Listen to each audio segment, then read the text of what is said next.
Football বিশ্বে এমন একটি প্রশ্ন আছে যা আজও লাখো ভক্তকে দুই ভাগে ভাগ করে রেখেছে। কেন অনেক মানুষ মনে করেন ফিফা আর্জেন্টিনাকে বেশি সুবিধা দেয়? ফিফার প্রেসিডেন্ট কি সত্যিই আর্জেন্টিনার প্রতি বিশেষভাবে ইতিবাচক, নাকি এগুলো শুধুই ভক্তদের আবেগ আর সোশ্যাল মিডিয়ার গুঞ্জন?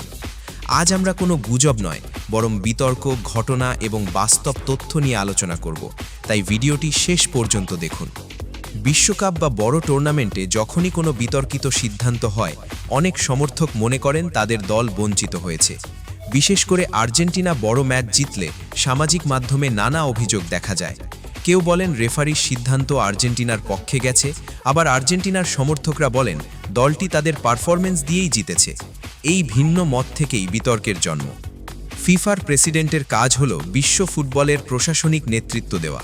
তিনি টুর্নামেন্টের নিয়ম, উন্নয়ন প্রকল্প এবং সংগঠন নিয়ে কাজ করেন, কিন্তু মাঠে ম্যাচ পরিচালনা করেন রেফারি এবং ভিএআর কর্মকর্তারা।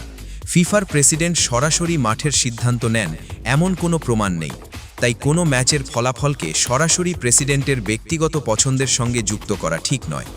এই ধারণার পেছনে কয়েকটি কারণ থাকতে পারে। প্রথমত, আর্জেন্টিনা বিশ্বের অন্যতম জনপ্রিয় দল। দ্বিতীয়ত, লিওনেল মেসির জনপ্রিয়তা বিশ্বজুড়ে অসাধারণ।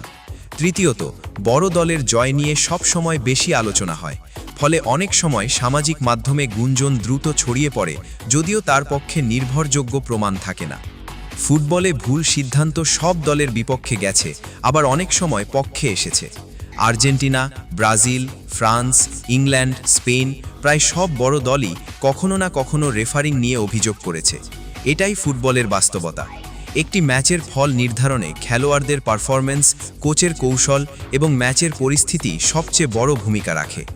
এখন প্রশ্ন আপনার কাছে, আপনার কি মনে হয় ফিফা কোনো নির্দিষ্ট দলকে বিশেষ সুবিধা দেয়, নাকি এসব বিতর্ক ফুটবলকে ঘিরে তৈরি হওয়া আবেগের অংশ?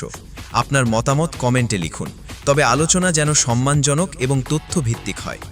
এমন ফুটবল ইতিহাস, বিতর্ক এবং বিশ্লেষণমূলক ভিডিও পেতে আমাদের চ্যানেলটি সাবস্ক্রাইব করুন।